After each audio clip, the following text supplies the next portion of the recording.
The 13-Hour Express. By Saburo Koga. By the time we reached the Hakone Mountains, the carriage had grown considerably quieter. It was 10:30 at night. Two peculiar men occupied the seats opposite me. One, about 50, had a dark complexion, prominent cheekbones, glaring eyes, and the look of a man with something dubious about him. The other was a white-haired old gentleman who appeared to be nearly 70.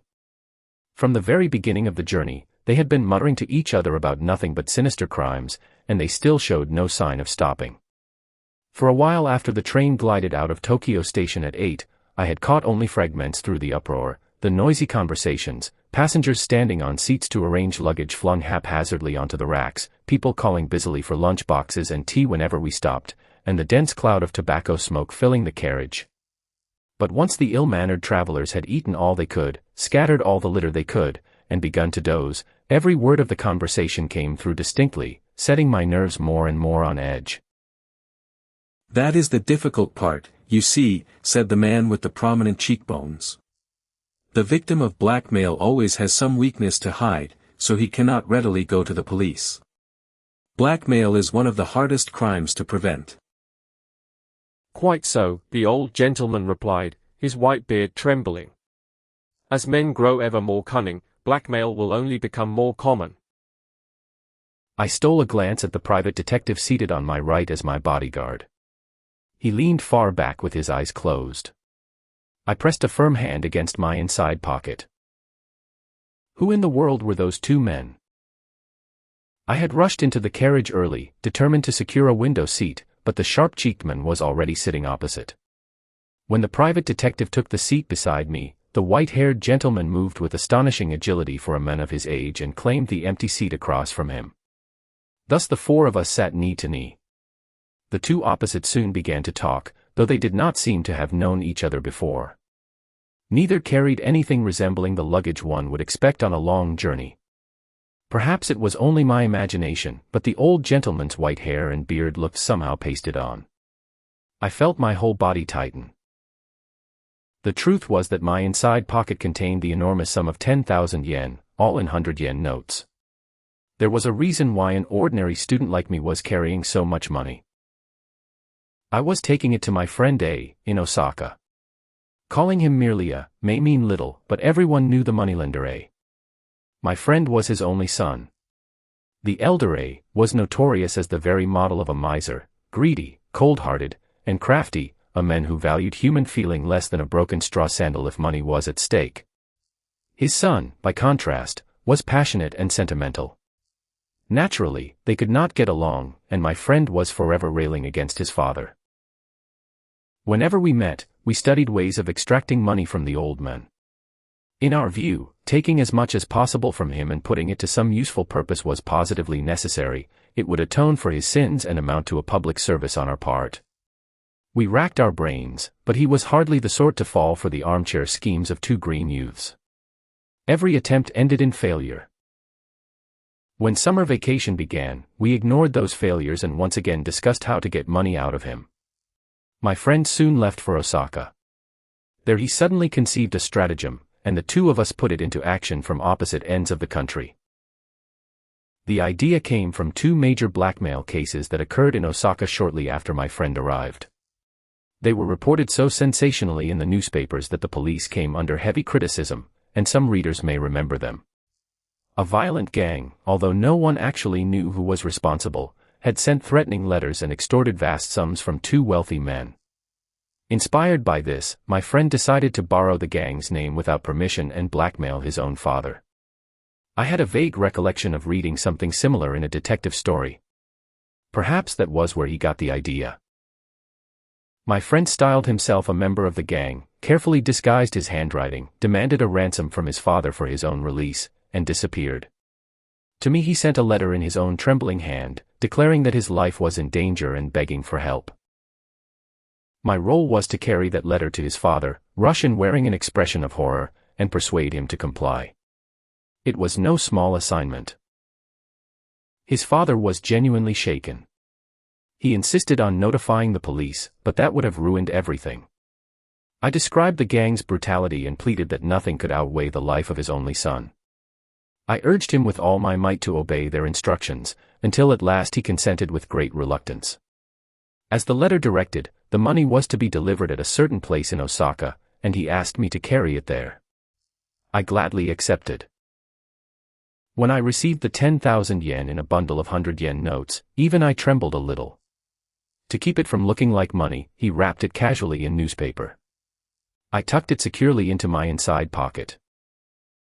I wanted to leave as soon as possible, both to delight my friend and to be rid of my responsibility. The moment I returned to my lodgings, I began to prepare for the journey. Then I noticed a sealed envelope lying on my desk.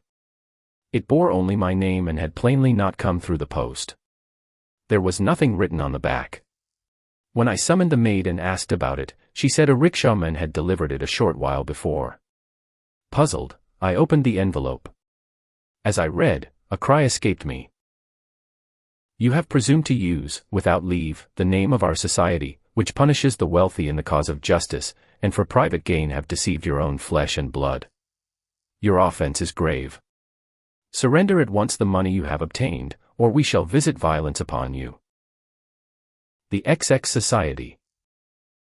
It was a threatening letter from the XX Society itself.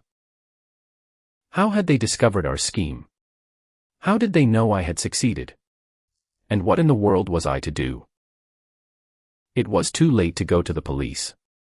That would expose our entire plot. Yet I could not meekly hand over the money. Besides, the letter gave no instructions about where or how it was to be delivered. I resolved to take my chances, but traveling alone would plainly be dangerous. I decided to hire a private detective. I had heard of a private detective named Kiyoshi Kimura, so I went to his office. Unfortunately, he was out. I left in disappointment, but by a stroke of luck met him just as he was returning. I did not, of course, know his face.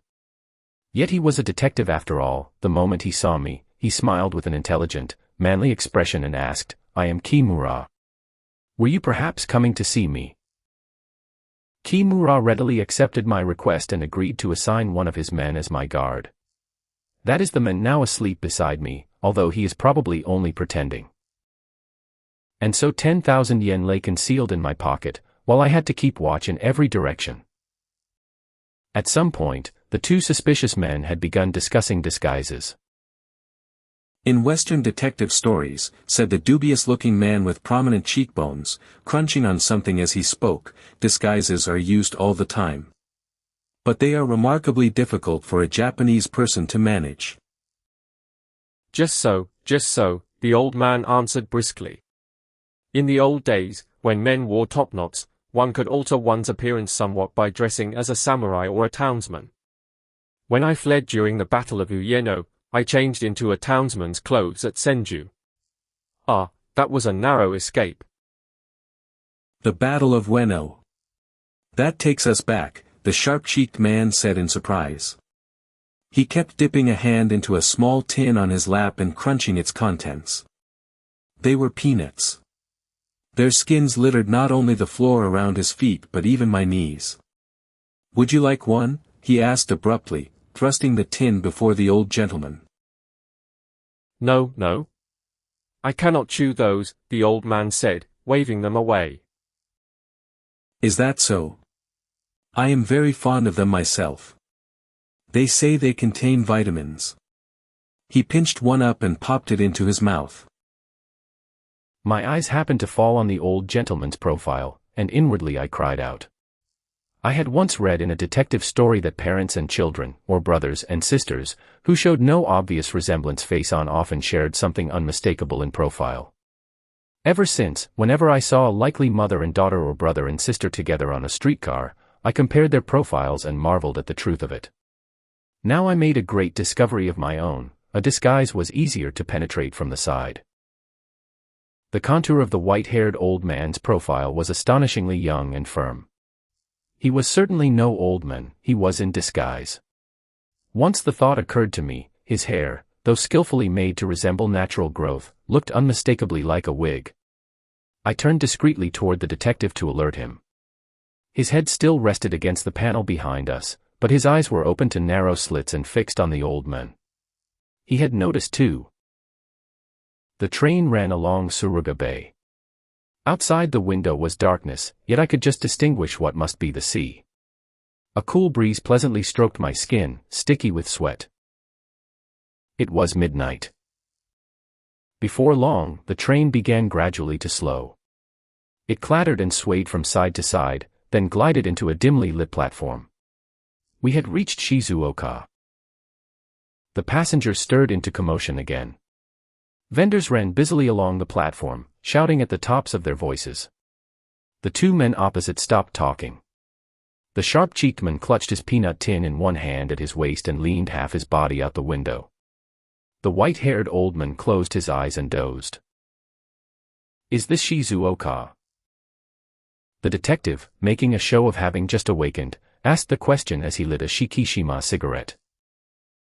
"Yes," I replied, pressing my left elbow firmly against the pocket of my jacket.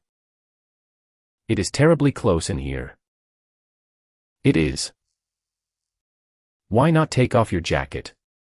It is quite safe." He spoke with a knowing smile. "Yes," I answered, smiling in return. The old man opposite, who had been nodding off, opened his eyes for an instant, then languidly closed them again. The train began to move quietly. The man with prominent cheekbones drew himself back inside and dropped heavily into his seat. Then, almost to himself, he muttered, "Damn. I missed my chance to buy Tai Meshi after all." He glanced at the old man beside him, but finding him asleep, plunged a hand roughly into the peanut tin and resumed crunching. Then, without warning, he thrust the tin toward me. "How about it, young man? Care for one?" I was taken aback. With an uneasy smile. "No, thank you," I managed, and let the matter drop. "How far are you going?" He promptly withdrew the peanut tin, set it on his lap, and began another conversation. He was evidently very fond of talking. "As far as Osaka." "You are remarkably well-mannered for a young man."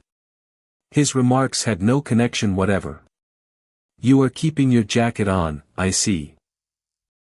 My heart gave a jolt. What could have prompted such a question? "Yes," I answered vaguely. "You are an engineering student, aren't you?" Once again, the question came out of nowhere. "Yes, I am." "Which department?" "Mechanical engineering." "Mechanical engineering? How is Professor Toyama getting on?" Toyama was the associate professor of mechanical engineering and a scholar of international renown. He is pursuing his research as usual. Do you know him? "Oh, I would hardly say I know him." He reached into the peanut tin on his lap. "You do not care for peanuts." "It is not that I dislike them." "Cheap and delicious. They say they contain vitamins." "Bad for the stomach," interjected the old gentleman, who had been awake for some time and smiling to himself. "Nonsense, they are not," the man replied, turning toward him. My conversation with the stranger had begun with peanuts and ended with peanuts. The train raced headlong through the darkness. Looking around the carriage, I saw that most of the passengers had fallen asleep in all manner of postures. From a corner came the occasional broad swish of a fan. The conductor staggered past, struggling along the narrow aisle where luggage had been set out. It was 2 a.m. My eyes only grew more wakeful. "Japan has seen a great many ingenious crimes of late," said the old gentleman. "Crime again." "Indeed. We are no longer falling behind the West." "I should not mind if we did fall behind the West in that respect." "It is because transportation has developed. Japan cannot remain behind the rest of the world. And there are too many people in this country. That is the root of crime." "Then would you encourage murder?" "No, one could hardly do that." "Still, it would accomplish two things at once by reducing the population." I was astonished to hear such violent talk from an old man. The private detective beside me opened his eyes wide and stared at the old gentleman's face. "That is going too far," said the man with prominent cheekbones. "Better to keep people from being born in the first place." I am against that. It would weaken the nation. A strong nation is no use if its people cannot eat. With that, the sharp-cheeked man suddenly seemed to remember his peanuts and began eating them again. With a thunderous roar, the train crossed the iron bridge over the Tenryu River. Before long it slowed and pulled into Hamamatsu Station. Some of the passengers drowsily opened their heavy eyes. Others stuck their heads out the windows and tried to read the station sign. For some reason, the detective rose abruptly and walked toward the exit. By the time he reached it, the old gentleman had also stood up and was making his way there with his back bent. Neither of them returned for a long while. Even when the departure signal sounded, they were nowhere to be seen. Presently the train began to move. I could not suppress my anxiety. The one man left opposite me, the fellow with the high cheekbones, had his head against the window and was snoring soundly. There was no one I could turn to. As though to conceal my uneasiness, I pulled my jacket tightly closed. A sudden jolt of the train woke the man opposite. He blinked and looked all around him. "Still not back," he muttered to himself. I seized the opportunity at once. "Is that elderly gentleman a friend of yours?" A friend, and yet not quite a friend. The old rogue was as evasive as ever. "Well, I suppose he is a friend. Though we have only become friends since last night." "Then you did not know him before?" "No, I did not." "Is he really an old man?" "I should think so." "There is something strange about him," I ventured at last. "Strange, you say?" "Yes. Strange." You are quite perceptive." He studied my face. "And what is the man who was sitting beside you?" "He is my companion." "There is something odd about him too." "What?" "He is in disguise." Surely not."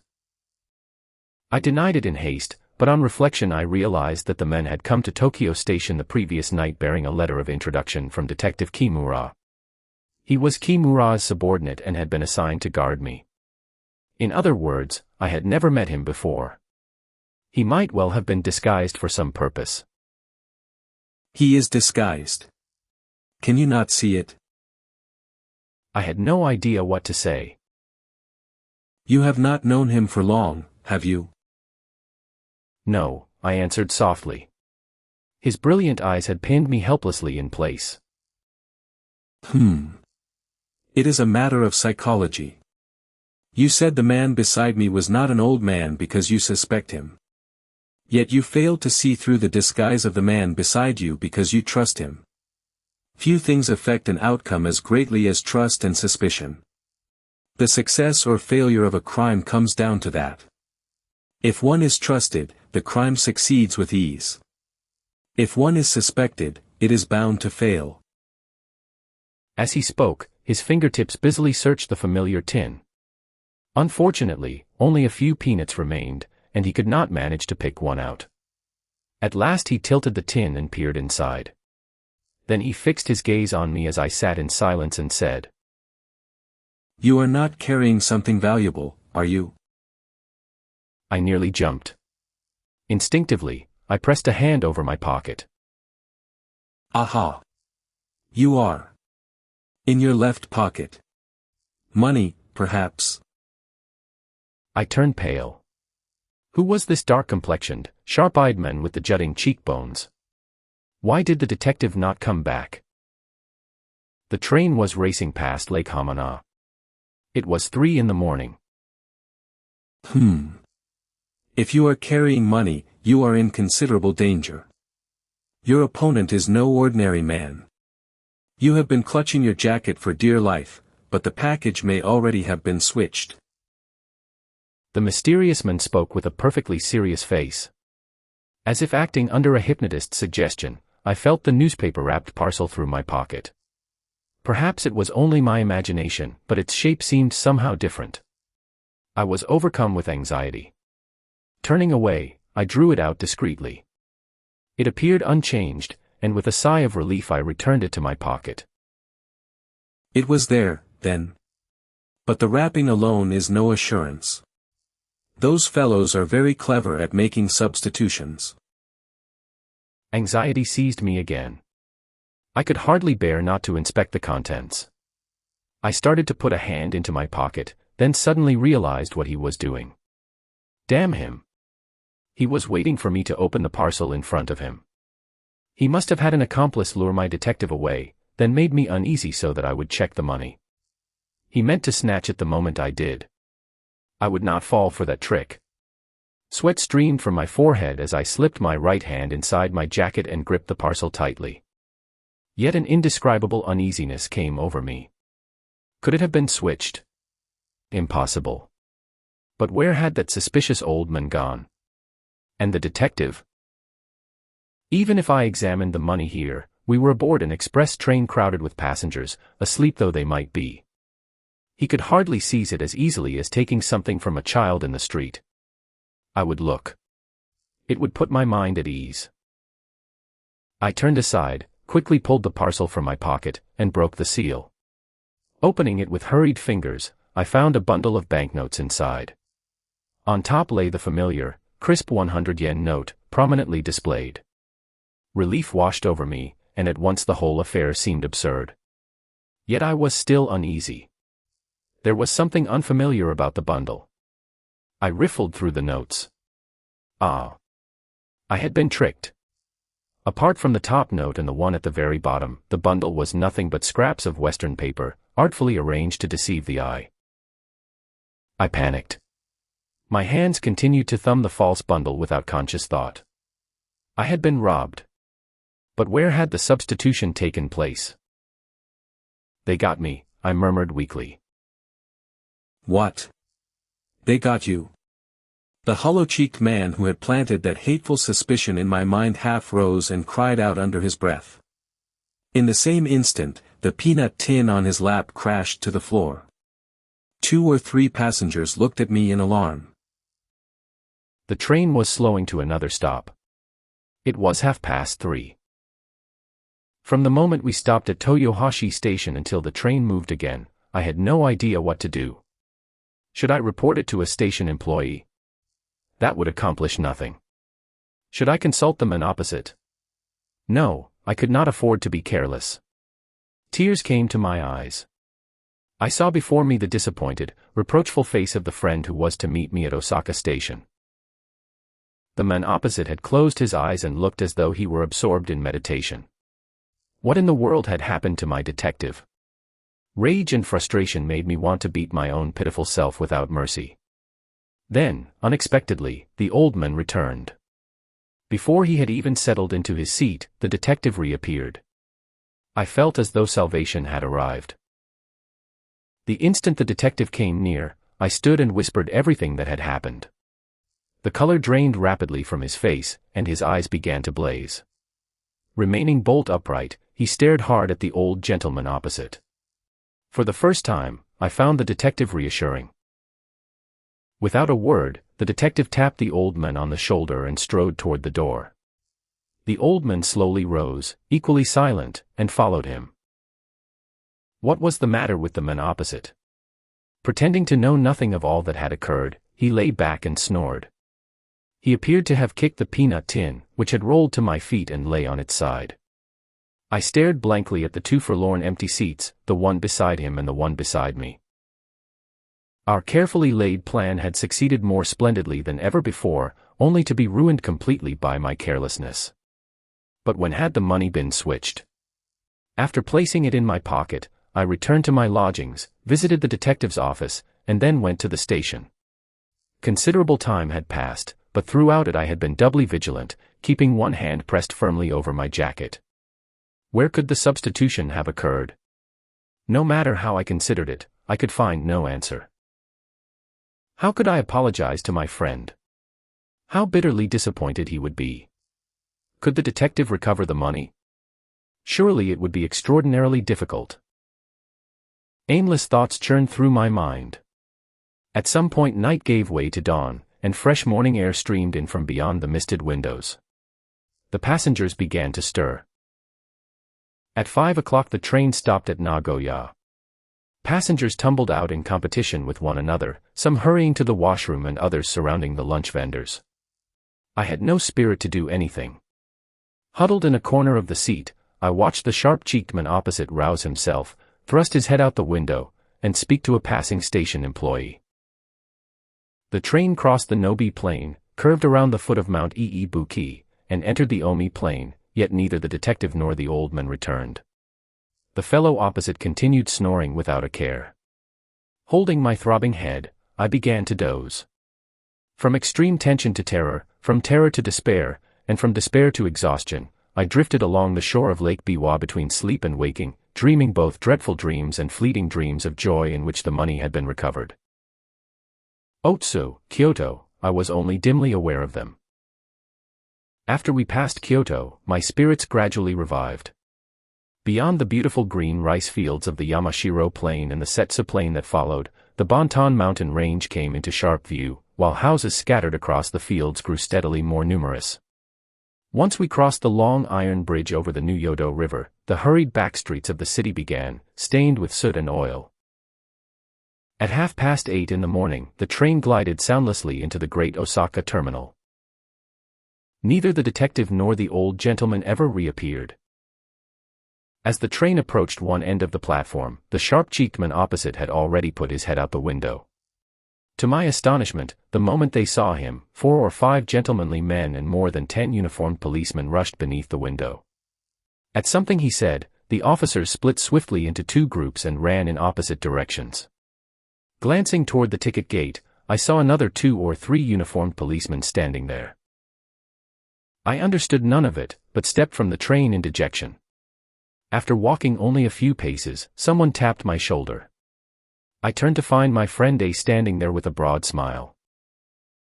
"Good morning. You have been through a great deal."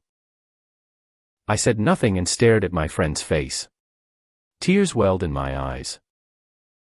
"What is the matter?" my friend asked in alarm. "Forgive me. The money was stolen."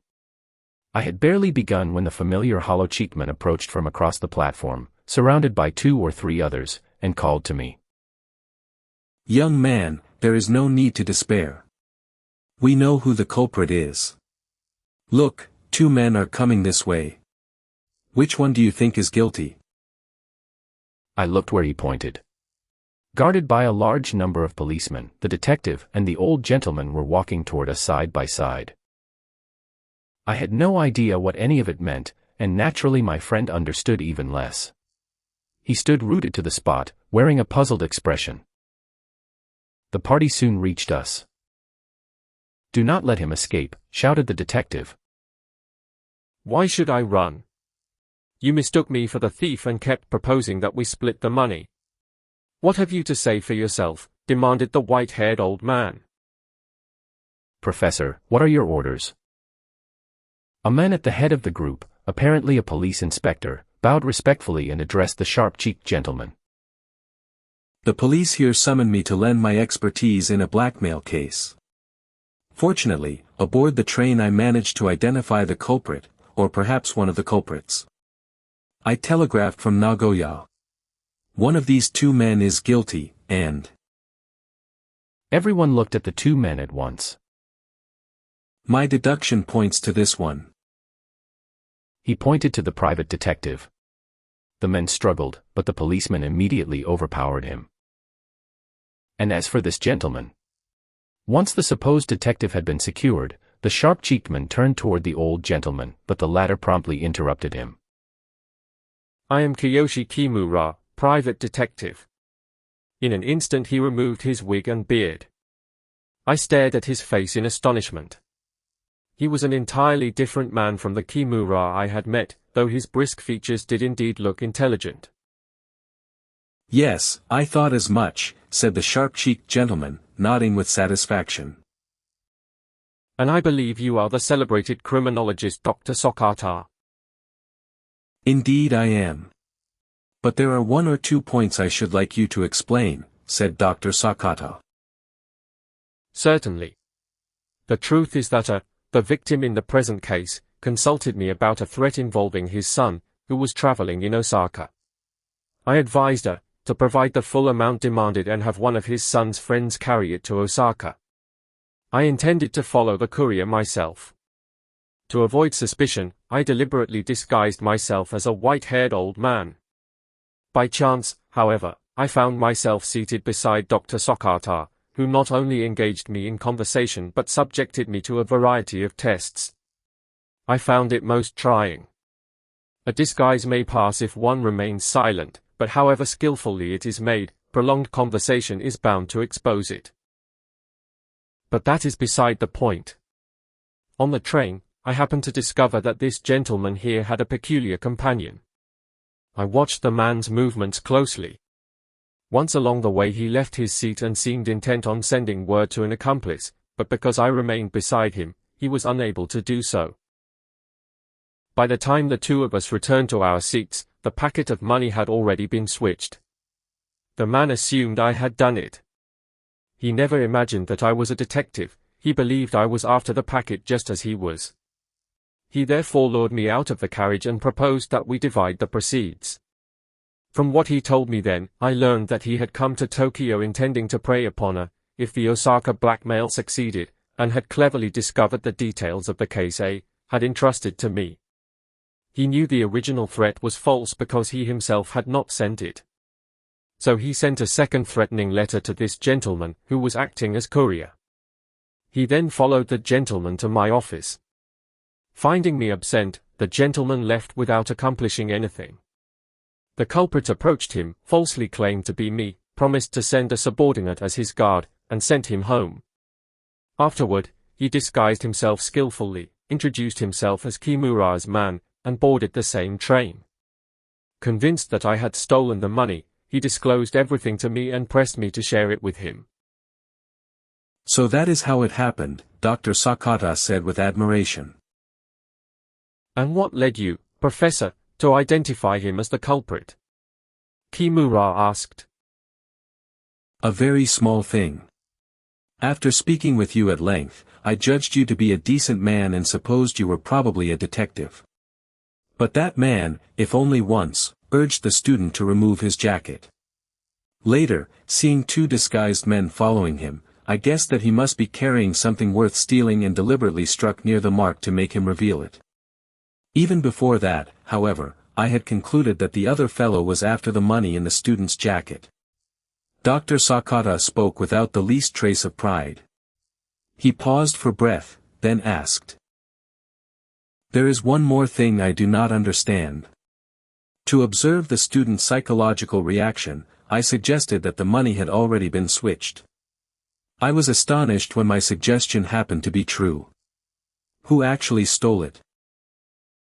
That I cannot say with certainty, Kimura answered quietly. This is only conjecture, but I suspect the money was counterfeit from the moment this gentleman received it.